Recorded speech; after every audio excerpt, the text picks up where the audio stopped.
Coffee up, everybody! It's Cheers. coffee time! This is a really perfect way to start the morning. This is perfect. This is wonderful. I could use more coffee though. Oh yeah, you should tell whoever is at home. See, and that's why I filled this right before because I was like, I'm gonna need a fresh new cup. We're gonna need to go a couple more. So welcome everybody. Good morning. Well, and it might be later for you. There's who knows? It could be like almost cocktail o'clock for you. So we'll see. Where's everybody coming in from? And do you have your coffee with you? Tell us in the chat. Oh, yeah. And what your coffee drink is, I think would be great because I hate the taste of coffee. I don't know if you saw me grimace when I was drinking it. And so I'm always looking I'm like, I need to drink it for the caffeine, but it's a vehicle for caffeine. That's all it is. Well, that's why I like how you do this. That's what I've started is espressos because it's like not good and tasty, but it does the job. Yeah. Yeah, exactly. Oh, yay, look at where everyone's coming from. Oh, Earl Grey tea. There you go. Yeah, I need more than Earl Grey today, but I love that idea in theory. I need more. Diet Dr. Pepper, love that. That would say Dr. Pepper becomes my coffee once it hits like 11 a.m. I just try to wait till at least that time, and it's good to go. I had my coffee at 4 a.m. Work overnight. Wow. Oh man, so now Rachel, it'd probably be later now or it feels like it's probably late afternoon. I'm loving the fall themed drinks too. Very exciting. Yes. I do like that. That is great. Oh, and I love chai. Oh yeah, chai is good. That is. I know. And Connie, I'm with you. Like if you don't like the taste of coffee, it's really hard. But yet I need the caffeine. I just so you know, I don't usually do any meetings before 10:30 because I am not a morning person. I don't know. My eyes are probably still puffy. So that's how much I love Travify. I came on at 10 a.m. Yes. I know. Yes, sacrifice. It is so true. I know. Yeah. We are so happy, to be. Well, and I know, I don't even remember how we came up with this idea. Then I was like, wait a minute, let's make it like a coffee chat. Whenever Steph and the other Stephanie get together, we always are like, wait, this should be like talk show style, like coffee. And then, so that's where, and then now Bonnie just made it a trifecta. Now we just have a party going, So, it's awesome. It's so awesome. Well, I'm super excited for this. This is going to be so much fun. I've been hyping this up for the past couple days. If you've been joining us, and I bet most of you, let us know if most of you have been joining us, or if this is your first time, tell us for the first sales workshop for today, this session. But I feel like so many of you have been joining us for so many sessions, and we're so thankful because it's awesome. We know we're throwing a lot of sessions at you, jam-packing your day. So it's so awesome. And we are on the final day, the final stretch, everyone. It is crazy. I cannot believe it. Yay, this is great feedback. I love it. Lot of diehards here. I know. Isn't that so we love you. Well, and I'm so glad also, I will say, Bonnie can agree that the coffee for the first session was the last day was a wonderful mood that was a great move because we're like, yeah, we need some more coffee today. We're going to need it. I think all of you are probably feeling the same, Thursday, the week is going so coffee. Exactly. And it's coffee and data, which I'm so excited for this session, which I'll dive more into in a second. But one thing before I move any further, though, I do have some housekeeping. So I'm sure all of you are familiar with this because you've been joining us, but all these sessions are being recorded and they can just be found on that sales workshop landing page. So don't forget that, see, I'm already got to scroll through all of these.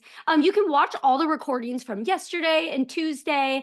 And then this one, if you do have to hop off early, get like a client call or something, no worries. This will be available to watch shortly after we conclude as well. But then we still have more. So we have more. I'll explain them before we wrap up today. I'll share the next ones coming up. And then you can see happy hour. We start with a coffee, we end with a cocktail today. Ooh, I like that. Yeah, gotta have some fun around here. So that will be a lot of fun. So just know these are all being recorded, which is really great. But now for what we're here for, I am so excited for this session because, well, and I'll let Steph introduce herself, explain Host Agency Reviews, all of that good stuff. But Host Agency Reviews is an amazing partner that we've been so lucky to know Steph and the team there.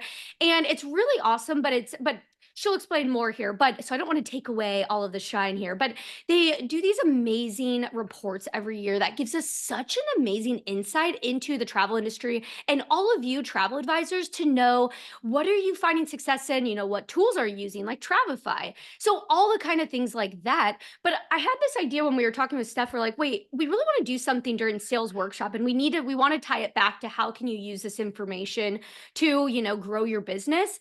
And it's all in the data, really. And I'm really excited because Steph and I looked through like there's so much cool data, but some of the things that make a successful travel advisor, and we're going to share that all with you.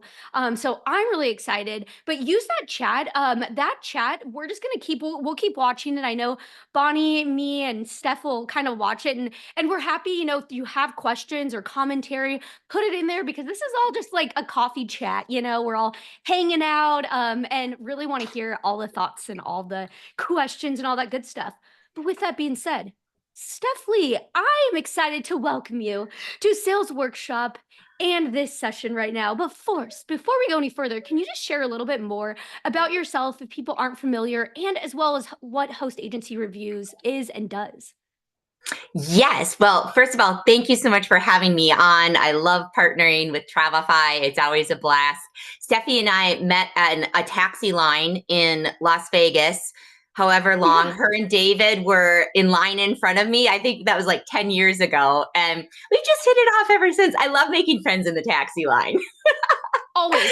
Well, and then when you said your name was Steph, I was like, okay, besties. That's how I feel. Yeah. I love Stephanie's. If there's any Stephanie's in the audience. Oh, I see there's a Stephanie. Ah! So love that. So I founded Host Agency Reviews in 2012. And so my background is on the travel agency side. My parents had a home-based travel agency growing up.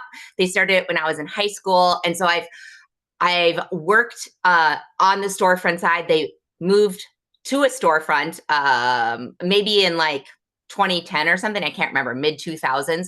So I worked in the storefront side too, and built up their host agency division, and then saw a real need for Host Agency Reviews, where it lists all of the hosts in one place and people could gather information, where it was free for everybody to join. So it wasn't a selective list. It was people can make their own decisions. And that kind of outlook where everybody has a different route to success and which host agency is best. Because a lot of people will ask me, which is going to be the best host agency for me. And I learned a long time ago that is not something that I can provide to people, unless you're asking me something very objective. Like, I want one that's located in Minneapolis that belongs to this consortium. Can do that. But anything beyond that, there's a lot of routes to success. And the same goes with these reports that we're going to be going over and all the data. To become a really successful advisor, we're going to give you like some components of it. And you kind of mix and match, choose your own adventure. I won't ruin the surprise with what the 5 factors are that we really see in our reports. But so that's a little bit about me. And if you haven't checked out Host Agency Reviews, you definitely should. It goes way beyond just listing a directory of hosts, franchise consortia, and now technology. There's a lot of education, and we do Host Week. If you haven't joined anything like that, it's very similar to Sales Workshop, except for I don't have a co-host, and I am so jealous. I'm going to try to do this in 2025 because so much fun. Yes. It helps. Well, and you also said during your host week, you don't do like breaks in between sessions, which, woo. But it's exhausting, but also super fun. I love seeing the comments but yeah, I want a Travify mug too, Rachel. I know. Well, we need a matching. Is I that think Travify? Oh, it is. It is. And I think in the future, I have an idea that, remember we said, what if we got mugs that had Host Agency Reviews and Travify? We could have gotten them to you all. We really missed an opportunity here. Next time. Next time. We did. Before we start, I got these new mugs I wanted to share because aren't they cool? They're stackable. That is cool.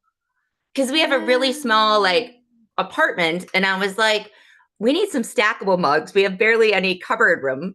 Stackable. That's and they're also smart. great for people with arthritis. So I know, because that Yeah. is like the one thing. It's like, it's hard to, like, I'm stuck. There we go. Well, and like if you don't have a lot of room, if you have 8 of these cups, it takes up all my cupboard.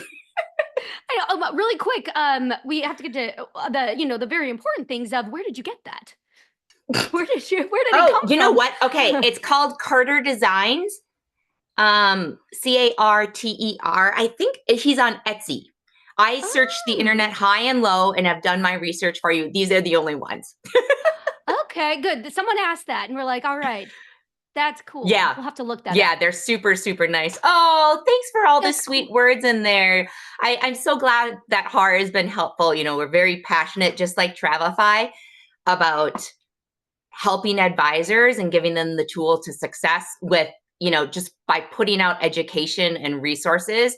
And again, letting you kind of drive and decide. Because I always say this, but I think the beauty, like for me, the thing I love most about being an entrepreneur is the creativity of it. And being like, when I started, people were like, I don't think HAR is going to work because you're getting these reviews. And if you are going to be making your money from advertisers, they're going to be upset. And I was like, I'm going to try it out. And there was a lot of things where people like, that's not how you do it. And I was like, this is how I'm going to do it. So. And look at what you've done. I know, it's so cool. Look, everyone said this is how they found their host agency. It's so awesome. And I know we're going to share some links. I already shared some with Bonnie. I'm like, Bonnie, I bet these are going to be popular links we're going to have to share. So we have some stuff, because there's so much amazing educational resource that you and shout out Mary Stein, putting all the amazing stuff together. So cool. So we love Yeah. we love HAR. Yeah. And Mary's not here because she's an introvert. I asked her, for anything having to do with the report, or I asked her if she wants to join, because she really heads up the project and does most of it. And so like she gets it all ready for me, and I run through and I'm like, oh, this looks a little funny, or let's run these numbers. But I mean, they're 90 pages. So this is not a joke, people. Yeah. And so huge. And we do 3 of them. So big shout out to Mary Stein for all her hard work, as she's locked in a closet right now, working on the independent advisor report. There's a lot of reports, and it's really cool. And again, like the only one in the industry who does this, that gets this information.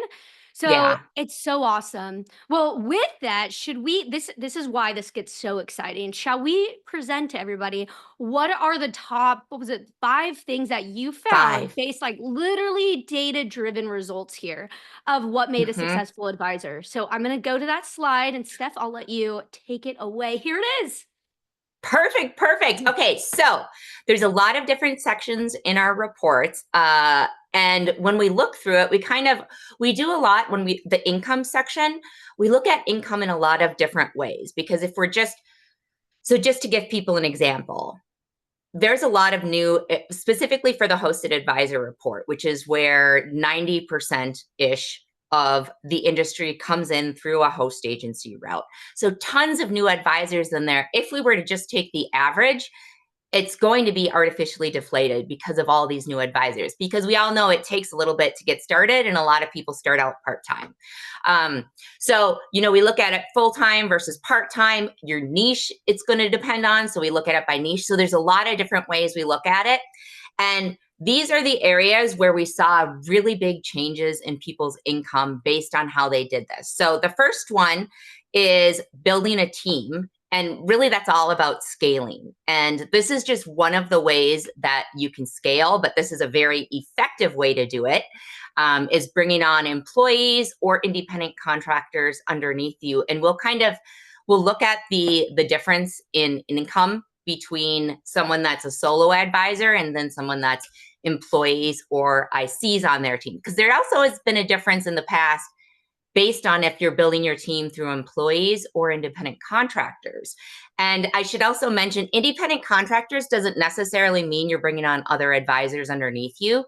it could be bringing on an independent contractor that's doing, like your Travefy itineraries for you, or they're entering things in or sending things out for you or doing quotes, and you're just focusing on sales. So keep that in mind. We already talked about working full-time or part-time. Obviously, that can have a huge effect. And what we'll see as we go through the slides is it's not a one-to-one ratio. If you work part-time and work 20 hours and bump up to full-time, it doesn't equate nicely to, I'm going to earn double the amount. It's actually more than that. And then the experience level, if you've ever seen the reports, and by the way, if you haven't taken our surveys before, we send them out every year, April 15th, so the day after tax day.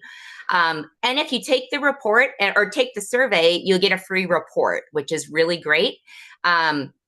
But the experience level, for those of you that got the reports, you know that really the first 2 years, you're just gaining momentum. Years 3 through 5, you really see really sharp incline. And then it's still an incline after that based on your experience, but it's a slower growth. And then let's see, the niche that you're choosing obviously can have a really big impact. But as we'll see on the future ones, it's not always, there's a lot of fluctuation in there. So that one I would honestly rate a little, I would weigh it less heavy than any of the other bullet points. And then the last one, which I hear is going to be a hot topic, is charging fees. So as we're going through this, if you have questions, pop them in the comments, or share your experience with things or what your plans are. So what we'll do now is, Stephanie made these beautiful slides for me, which is amazing, is we'll kind of jump into each section and dive into the numbers and go from there. So does that sound good? Yeah, I love that. And one thing I'll note too, because I remember you mentioned this to me and I was like, that's really true, is a lot of these, some of these are like, oh yeah, works full time. Like, yeah, that would make sense. But I like this, that it can be like, Steph, you described it as like, this is like a bait to see where you are currently and where you can go. So if you are a new advisor, it's like, oh, that's awesome that, I mean, you can see the proof in the pudding that a couple years later, you can expect to be growing, and I think that's what's also really helpful about this. Yes, yeah, it's amazing for benchmarking, and it's totally fine. If you're a person that really values that work-life balance and you're like, I'm not where I should be technically with my income, but as long as you kind of know these things, I think they're important things to know. But again, the joy of being an entrepreneur is you're crafting this business that fits with your lifestyle and what makes you happy. And I think sometimes people lose sight of that and can get caught up in things. So keep that in mind as we're going through things, because there can be the FOMO and comparing yourself to your neighbors. Don't let that get to your head too much, but know that it's there. Here. I love that. We're all here for happiness. I love that. Yeah. That is a great reminder. Okay, so this first one, this one is about building a team. So we'll go in order. So we'll save charging fees for last, because I was like, this is gonna be the one that a lot of people will start having like comments, I love it. I love talking about the fee stuff. So the first one though is building a team with ICs or employees. So what are we looking at here? All right. So when we take the survey, or when we push out the survey, we ask a bunch of different questions. There's a lot of conditional logic based on what you're selecting. So we kind of ask, like, are you a solo team member or a solo agency? And that would be none. Or do you bring on ICs, employees, or both? And what's been interesting is when we look at this, you can see that if you're bringing on ICs and employees, I mean, you're making over double what you would if you're a solo advisor. The other thing I'll say that we've learned, this data is really great and gives us a lot of insights into things, but there's a lot of factors that come into play that we don't see. And so keep it in mind too, usually people don't start out hiring an employee or an independent contractor. And so with none, there are also people that are probably earlier on in their career. This particularly only does experienced advisors, which we consider 3 or more years experience. But, years 3 through 5, the income levels are a little bit lower. So keep that in mind. But as we're looking at this, one of the things that I think is really important to note is, and I'd love for people in the comments to share, but what I found, and I was just talking yesterday with the ladies from Brownell on this, but what we found is like usually $1 million in sales is where people really start being like, oh, I need to hire someone. And yesterday we were talking that at like 750 or 800,000 is actually when you're starting to be like, oh, I'm busy. Like things are, and that should be the time, not at $1 million, but at that 750, 800, when you first start feeling like, whoa, things are really picking up. That's when you should start looking for help because it takes time to find somebody. It takes time to hire somebody on. If you don't have your standing operating procedures in place already, or some kind of guide on what the person should be doing, that takes time to create. And so these are all things to kind of think about as you're bringing on ICs or employees or both. And let's see, I want to look at the comments here. Yeah. So Rondo, like bringing on an IC that loves to do the research. So on our Travel Agent Chatter podcast, where we interview really successful advisors for about an hour and we peel apart what has made them so successful. Courtney Nichols, who some of you may know, I know she was planning on watching this. I'm not sure if she's watching it live, but she's doing her biz huddle coming up and she's very passionate about travel advisors should be making more. And, she had talked about how she does the sales and that's all she does for her company. And then she passes it off to her team because that's her strength. So she does the sales and then she passes everything off to her team because she can close the deal. And so there's a lot of different ways to approach it. But again, I would encourage you to just think about what makes you happy and what doesn't. Like I personally hate sales. So all I do essentially is send out our media kit. And then I might follow up and be like, hey, just wanted to make sure everything's, but that's it. Like I was kind of like, I only want to work with people that want to work with me. And that's how our sales work. So yeah, these are kind of the numbers, but I think it shows the growth that you can see when you start scaling, because all of these factors that we're talking about is really about scaling in different ways. Mm-hmm. It's so cool. Well, and I love too you're not necessarily hiring full-time people just to help with things. You're basically like you're cloning yourself because you're able to do more, which yeah. is cool. And it's great for like the people you're hiring on. If you're doing an independent contractor that's not necessarily an advisor bringing in their own sales, they're helping you. I'm not sure if people are aware, but you can hire a VA anywhere, but there are travel specific ones where they know the travel industry. So the learning curve isn't going to be as high. They understand the moving parts. They just need to know exactly how you like things done and what you require in your systems. And so those are a great place to go instead of, say, going to Fiverr or Upwork or something along those lines, working within the industry. So, and if people know some of the companies, I don't know if we can, Lucia would be one. There's another one. Hold on, I'm going to look it up on my bookmarks list because I have like a resources list on my Chrome tab in a folder because there's just so many resources now I can never remember them all. There really is. It's really cool to see here. I'm going to drop in Lucia's in here too. The cool thing that's I have personally noticed also from just because a lot of them will use Travify since COVID, there really has been a huge uptick in the virtual assistants, and we know there's a lot of them that like even we'll work closely with, and so it's super cool. I like it. And those people they're coming from the industry. Yeah, and another one is tailored assistant services. That's the other one I was thinking about. So just some ideas for people on that. I love that.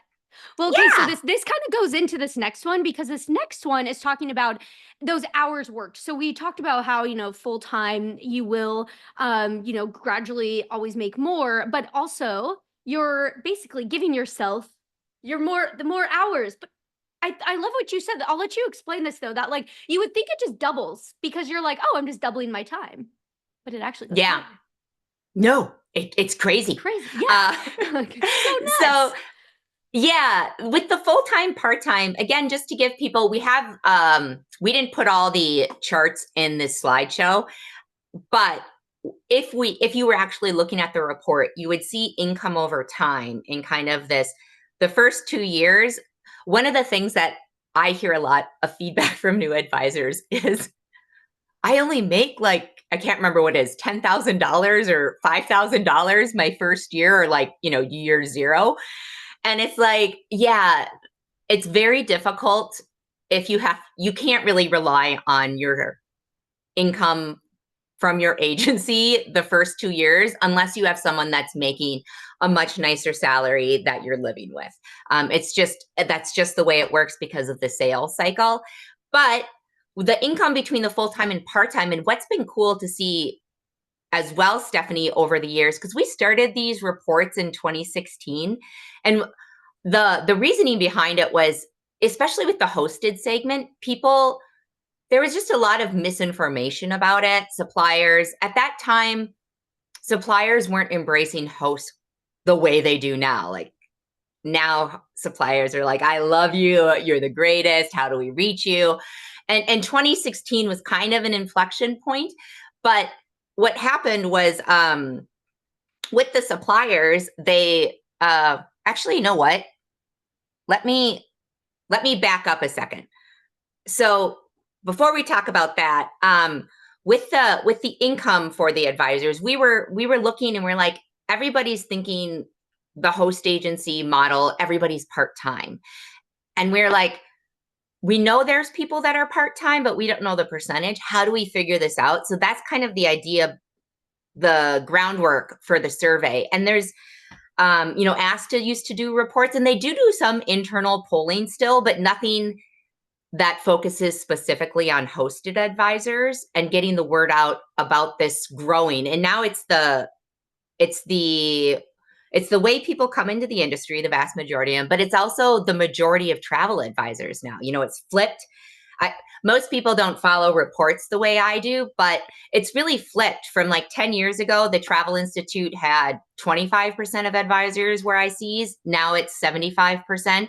So it's just been crazy, the split that's out there. So the idea was to give hosted advisors some benchmarks that they can go after. So when we're looking at this, the part-time, we've been seeing the number of part-time advisors drop since 2016, which is really exciting. And so you can see here, obviously, if you're going full-time, you've got that 67,000 is going to be your average income. But again, keep in mind what we consider to be experienced is 3+ years. And I think I'm trying to remember, usually on the charts, what we do is we on the page, we'll say if the data includes full-time, if it includes experienced advisors or non-experienced, because again, there's a lot of ways to slice and dice the data. But what we want to point out with Stephanie is the fact that it's not, again, that 1-to-1 ratio as you're going with your hours worked. And then the thing that I love most to see, because I don't like people working their lives away, is if you're putting in 50, 60 hours a week, ask yourself if that's worth it for that extra $9,000. Hire on somebody else, I think, would be a better idea than working those 50 to 60 hours a week for an extra $9,000, because it can definitely, hiring on someone else is going to bring you in a lot more than $9,000, even though you're obviously having to pay a salary. But yeah, so any questions on it, Stephanie? No, I just think that is good because I was noticing that too. I was like, oh, like you're really not making like if you're just working a little extra. And also I love the ones that are like 5 hours and an extra 11,000 a year. That's not too shabby. I like that. And yeah, and I see Rhonda, no. Sarah asked the question, how many advisors answer the survey on average? So I think this year I know in the report for the number of registrations that we use for the report, I think it was just over 2,000. I feel like we might have gotten 2,500 entries, but you'll learn when you start doing surveys, everyone, because we learned this. Sometimes you have to go through your data and clean it, because sometimes people's answers make no sense. You're like, your commissions are 10 times higher than your sales, and you can't make that decision like, oh, they must have put it in the wrong field. So you kind of just have to throw away some of the data, which is a shame. But yeah, so about 2,000 advisors. So it's a really good sampling. And the other cool thing about this report, and one of the reasons I love HAR and kind of the role we play in the industry, is we're able to partner with a bunch of people. We partner with ASTA on this. We partner with host agencies. We partner with tech companies. We partner with media, and we partner with consortia. So we're getting like this really great cross section. It's not just hosted advisors, and it's not just in host agencies. Like Travel Leaders, for instance, partnered with us. They have a bunch of franchises that have to have storefronts and typically have employees. So that's where, that's what's really cool about it, is because you don't often see this cross partnership between so many different verticals within the industry. So I think even though our name is Host Agency Reviews and we work very closely with host agencies and hosted advisors, the reports aren't just hosted advisors. We get a great cross section that I think represents the leisure industry. Well, and we have some coming up too that are like, I pulled some independent ones too, like for the fees and stuff like that to show that. But one thing I want to show this one, because this experience level. Oh, there it is. Yeah, I was like, wait, I think this might be the one you're looking for, that really gets into like the years worked, like correlating with the salary. Yes, and it's neat because every year it's pretty much the same. And I think this 12 to 14 kind of dip, there's one segment every year, we have no idea why, that dips randomly. And so I don't know, I envision a cohort of advisors that take our survey going through, but there's some weird outliers that affect that particular segment. So I think it's funny because every year it's there. You're like, wait, what's that dip? Oh, yeah, and the other thing, so this is neat too, because you can see over time, obviously people with 15 plus years experience, so much better. They have a great client base. Maybe they've started weeding out some of their clients that they're not so keen on. You can really, again, 82,000 is the average that's out there. So know that there's people above and below that. And I think, I don't think this is in the slide, Stephanie, but we did do the percent of advisors that make over $1 million in sales every year. And I think, if I'm remembering correctly, that's 15%. So it's definitely possible for this is again, hosted advisor specific. But yeah, I love this. I love this one. And I know, Lisa, you were asking about can we go back to the other one just really quick, Stephanie? So, yeah. So Lisa, with the hours for new advisors on average to get to the higher income levels. Let me actually pull up the report, and I'll kind of look that up because I don't have it off the top of my head. But a lot of advisors, there's not that many that are doing it full time their first couple years. Let me see if I can find the statistics on this for you really quickly. Oops, that's not what I was looking for. Okay, I lied. I thought on this one there was information on it, but there isn't. So Lisa, I'm gonna look it up as we're going through this, and I'll try to get you that information. But know that if you're working full time and you're 13 months in, you are going to see the results in a year or two, like huge. The jump on that chart for income for people that are full time between their first 3 years, look at how highly between year 2 and year 3 things jump up. So that's really, really, you're going to see it. And And definitely take care of yourself too. 60 hours a week is, I mean, Yeah. that's a lot to be working. And I'm excited to see though that things seem to be going well for you, but no, it's going to pay off. So, oh, have you considered 12 to 14 segment, maybe semi-retired? We haven't looked at that, Judy. We haven't. Oh, you know what? Actually, so we do have it. So you'll see that there's the 4 lines. So the 2 on the top are full-time only. So they're not really semi-retired. The ones at the bottom are going to probably be the ones that are either semi-retired or doing it more as a lifestyle business and, just booking friends and family. So yeah, we have no idea that 12 and 14 cohort they're just confusing. Yeah, it's so interesting. Well, one thing that I love too is I'm going to go to the next one here is the niche stuff or niche, however you'd prefer. I do niche. Yeah, it sounds say niche. fancier. It sounds like fancy. But this one's hosted advisor. So I have the niche for hosted and independent, but here's for hosted right here. When we're looking at niches, for a lot of people, most people aren't going to change their niche once you've settled on it in your first 2 years and figure out what you're passionate about. You're probably not going to change your niche to earn more money because, again, you want it to be something you enjoy. Corporate would be like torture for me. And for many of you, leisure advisors tend to hate corporate.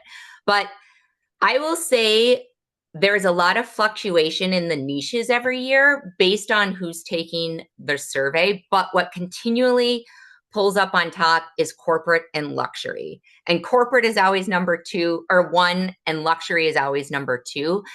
And beyond that, there's a lot of play between the rest of the niches. And one of the things I was telling Stephanie earlier is groups for some reason. Usually these are much higher. It's low this year. We dug into it for hours trying to figure out what was happening. And sometimes there aren't great answers with what the data are doing. And that's kind of what we saw with groups. So like I said, weight this one less heavily if you're kind of looking at ways to grow your business, because again, this can fluctuate quite a bit. And we'll see when we go to the independent advisor report, it's very different. Their niches on what their niches are and who's earning. But it's kind of fun to look at too, because what we typically see is Disney is usually a lower product, like people aren't earning as much. But again, randomly last year for independents, Disney was 4th. So that's really cool. Well, and so when you talked about groups, by the way, so groups is so popular to talk about where a lot of people are trying to get into it and or just grow their group's business. And I actually did pull a slide here. So this might not come as a big shock, but larger groups equals more money. But I love that. This is so cool though, but 72% are booking groups, which really I was shocked by that. I didn't know it was that high. Yeah, and that's, they just have to have booked one group. So it's not people that are specializing in it, but it's still, it is a skill set to do. So that 72% do it is pretty impressive. And this is our first year where we started doing more data on groups and had a specific one. So we don't have any info for the independent report because that's coming out later this month for 2024. But this is the hosted advisor report. And what I think is interesting, like just in general, if we say, do you book groups or don't you? And booking, you could again book one group a year. There isn't that big of a difference in terms of income, but you see where it comes in is, again, it's about those economies of scale. And doing those larger groups, you can make quite a bit more money doing it. And it's also, I was talking with, again, on one of our travel agent chatter episodes, Ashley Morris with Alpaca Your Bags Travel. Oh, yes. Which is so cute. And she's got a little alpaca she sent me afterwards. But, she was talking about with the, when she was starting her agency, she does destination weddings. And she was very specific about wanting to do groups because of the way she could scale. She's like, I do all that work once and I repeat it for 50, 75, 100 people. And she enjoys doing it. She's like, that just made a lot more sense to me rather than doing FIT. But then you talk to someone with FIT, and working with brides and grooms sounds awful to them in large groups. They like kind of piecing together the puzzle. So lots of different ways to approach it. Yeah, that is so true. And really quick, I just want to go back to one thing because Monica, and this is a good question, is asked, I wonder if more Disney travel agents are charging fees and that's why the jump is there. Could that be potentially what that is? It could. We didn't pull that data separately, but that's a great question. I'll take a look at it. And then I know Judy asked, luxury does include other niches like luxury cruises, luxury adventure. How does that factor into the numbers? And unfortunately, we don't have any data on that, Judy, because of the fact when we do, so we ask people about their niche and we ask them about their products most sold to try to get an idea. And I don't think we have any slides on that. But even if we did, we don't break it down into, we break it down into ocean cruise and river cruise, but we don't say like luxury ocean cruise, luxury adventure. But Mary, I will tell you guys a secret. Mary has thrown out the idea about doing a separate luxury report just because it is kind of its own segment of the industry. And so, that would be and fascinating. has different trends. Yeah. So we'll see if she ends up doing that next year. She just threw it out. And I was like, I love it. Yeah, as long as I don't have to do anything. So many. I know, you're like, perfect. Well, on this, so I'm really, the time is see, always so much fun when we're chat. It's just always such a good time. Caffeine. But we're caffeine. I know, caffeine. I know, I can feel it hitting the caffeine. But one thing that I want to get into is, I know we're all getting we're like, yes. This is a great way to wake up in the morning, I have to say. But one thing on the fee stuff, so this is getting into that, but one thing I started with, instead of going straight into fees, I wanted to break down the revenue stream of what people were seeing and like where the percentage of this, I thought this was really cool, this breakdown here. Yeah, so as more, again, one of the things, so when we first started the reports in 2016, the way, because the two things we were most interested in was kind of just looking at hosted advisors and giving data to the industry. To like, we wanted to add validity and be like, no, these like give hard numbers. Like these people are serious about their business and they're growing in numbers. And what we used to do was we used to just publish two reports. We would do a fee report on who is charging fees, how much for, and we would do an income report. And that was all we were doing because there was so much talk for probably the previous 6 years before that about people starting to charge fees and how important that was. And so we were kind of curious, and I might be getting these numbers wrong, but I feel like when we started in 2016, it was something like only 30% of hosted advisors charge some type of fee. And now it's 49%. So it's neat to see these seismic shifts over, oh, well, I guess it's been 8 years now. Time just flies with that pandemic. But yeah. It stayed pretty steady, I think, before the pandemic. I think it was like hitting around 50%. So, I mean, it's really neat to see that trend. But then as we started doing this report, we were like, let's break down people's income stream. And this was interesting to see during the pandemic because people's other income, you'll see it's down 35%. And this is from 2023 data, so last year's data.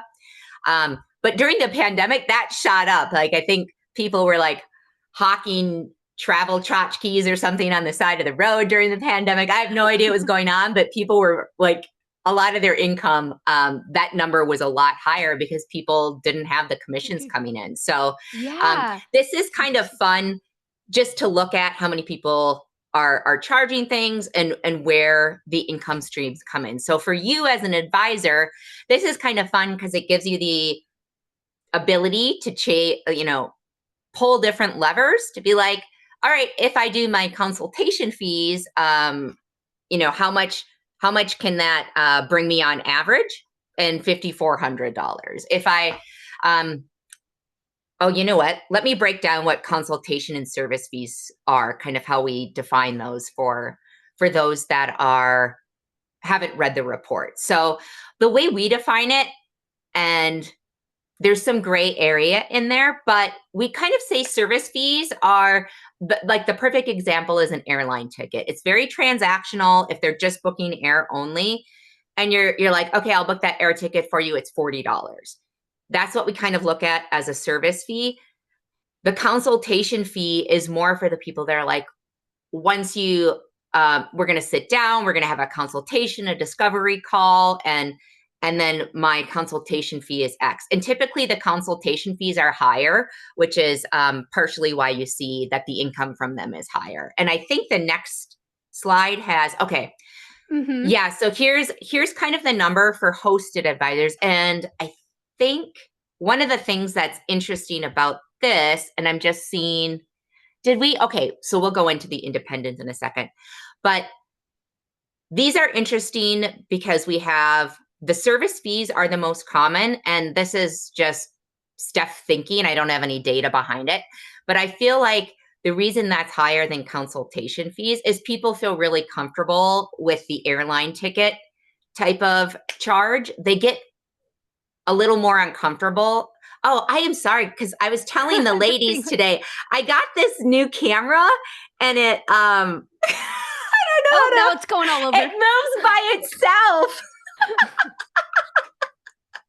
So it's got this gimbal on it and you have to, okay.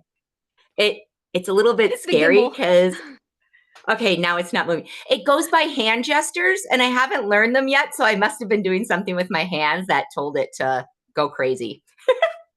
But when we're looking at this, the consultation fees, we've been seeing that number grow a little bit. And of course, everybody has their opinions on fees and whether they can charge or not. And what's fun about the fee section of the report is we ask people, if you're not charging fees, are you going to plan to charge them in 12 months? And what are your hesitations for charging fees? And then, Stephanie, there's a great resource on our site, or maybe Bonnie, you can pull it. It's the Travel Agent's Guide to Charging Fees, I think is the name of it. And it has this great information on the verbiage. It's over 100 advisors. This is during the pandemic. Otherwise, you couldn't get everybody to write in all this information. But they shared like the exact wording they use for charging fees, especially for those that aren't as comfortable with it. And then it also talks about if you didn't charge fees and you started charging them, how did you explain that to your travel or to your clients? So it's a lot of great info on there. I accidentally pressed to the next one, but it's perfect. That link that Bonnie shared is so good. I was looking at it. It's really good. We had it ready to go. I was like, Bonnie, we're going to need to share this one. Yeah, it's a great one. And great to share with people if you're ever having a conversation and they're just hesitant about fees. So I saw someone was asking about the numbers, and we will get to those in just a sec, but wanted to show, 60% more when you charge fees. And that doesn't necessarily mean, what's interesting about this too, and the graph isn't showing this, but when you're charging fees, this isn't all coming from fees, this higher income. It's also, I think, because what we found, especially for hosted advisors, is quite a few hosted advisors charge what we call a plan to go fee. So they say you pay this and then it goes towards the cost of your trip. So they're not actually making whatever the $200 consultation fee.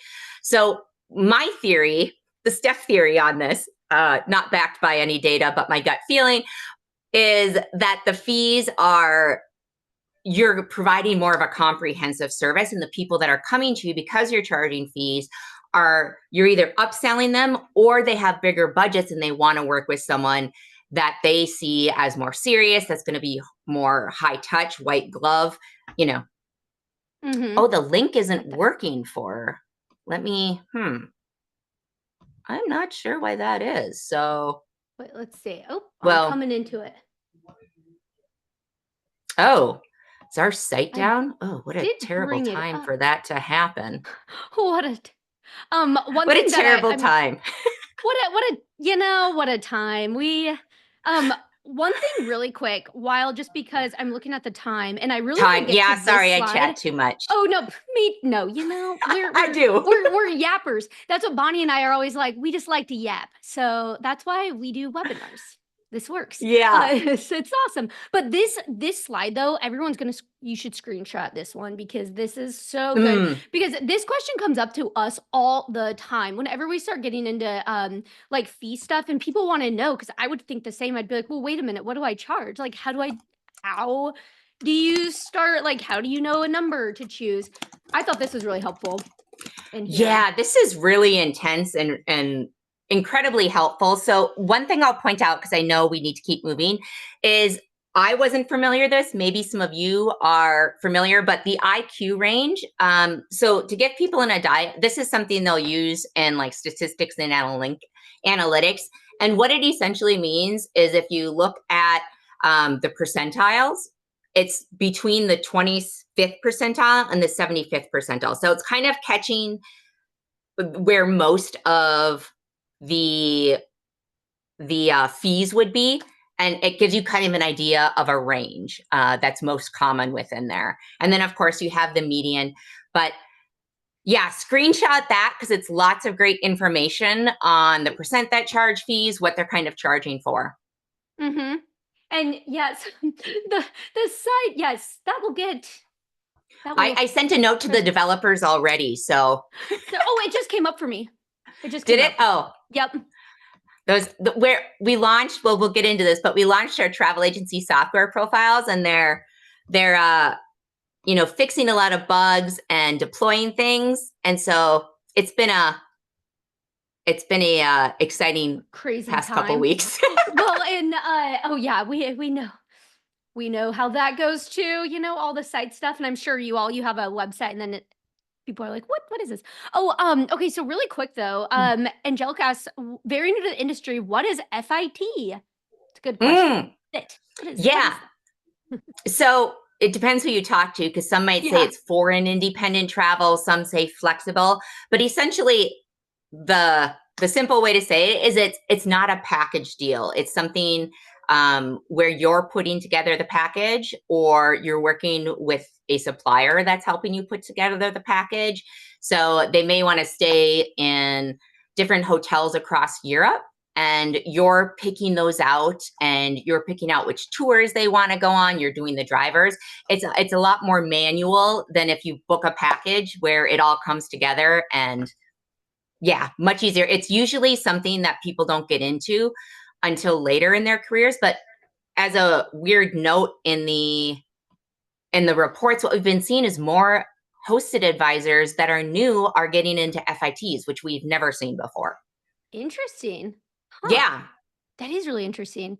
Yeah, and this one too, here's for independent. So it's kind of the same thing, but there's 60, so independent advisors, 67%. And this is from 2023, but I think that's really interesting too there. Mm-hmm.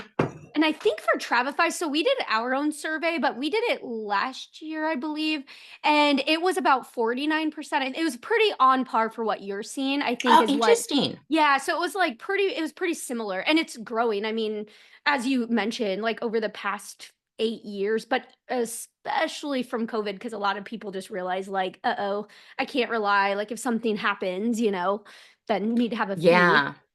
And we don't have a great answer, because every year the independent, and those are people that have their own accreditation, they're not with a host. Every year the independent advisors, for some reason, charge at a higher rate, any type of fee. And I have no idea why that is. The only thing I can think of is independent advisors are typically more experienced than hosted.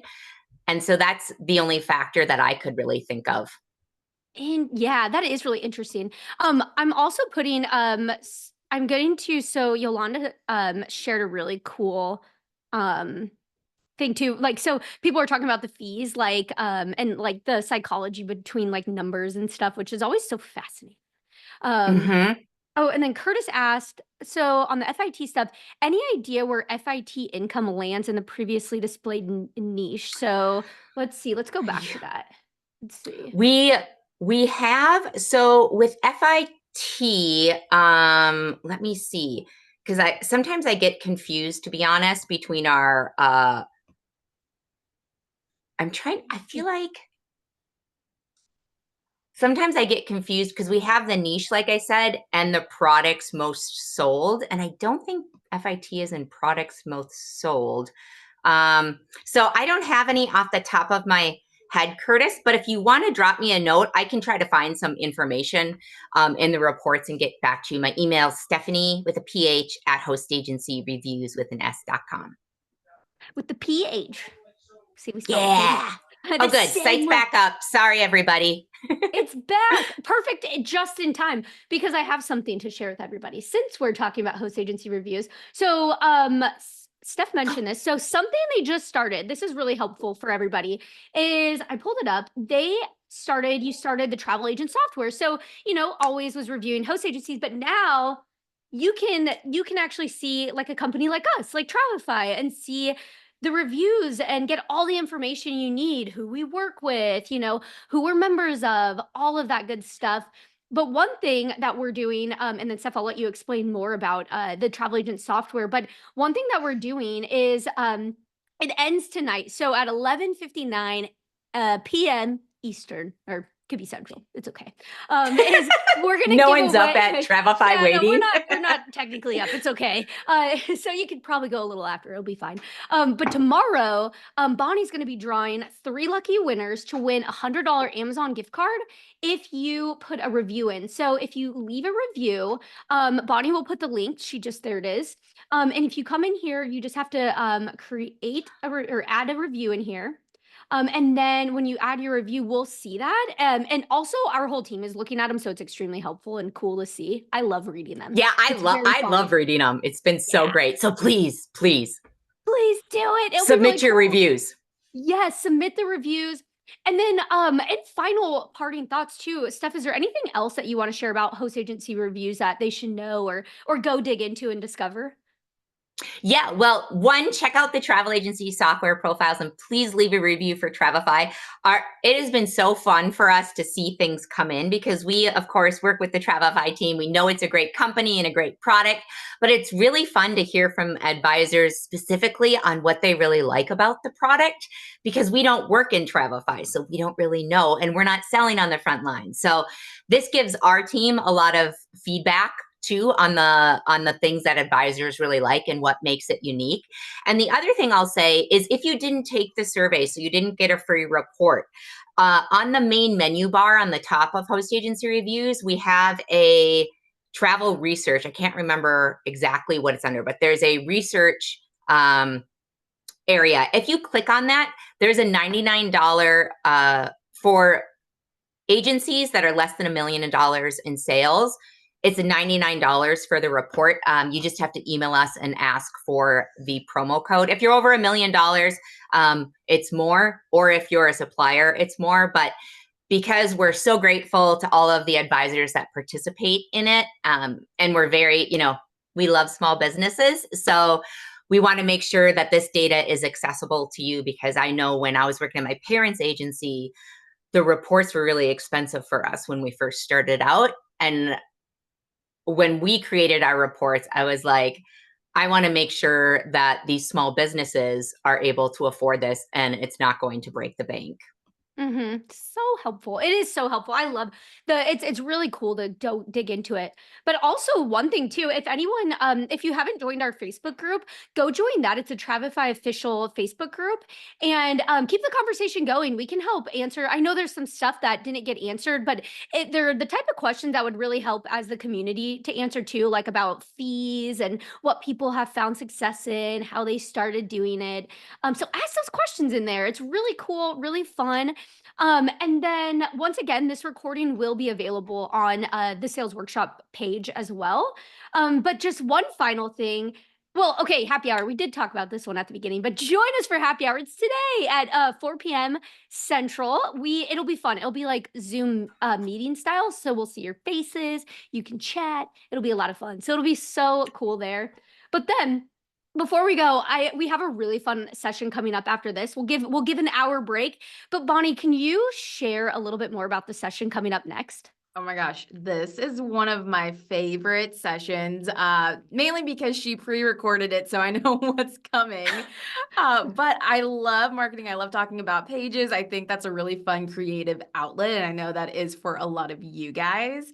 But Desiree here, she is a website designer. She seriously does it all. So she has made some really great exclusive Travefy content that you'll be able to save and share and see how you can actually use this to create those high converting landing pages. So join us for that next one. So we've taken in all of the data. We kind of have a better idea of where we want to go with our business. Now let's create some marketing pages for it. So Oh, it yeah. all goes together. It really does. That's why this is so fun. And so people are like, this was so much fun. They want to start their mornings off like at least once a week. Agreed. Always so fun. And this is, and a great topic. Joyce said, as a new agent, this gives me hope on my future. Yes, that's why, like, as we said at the beginning, it's a great benchmark and to know what other people and like where you can, like, the tidbits you have were so groundbreaking, honestly, of like knowing, in your first year, it's not going to be, the data. I mean, the data tells you, and then, but once you give it a year or two, it really starts boom, which is so cool. Yeah.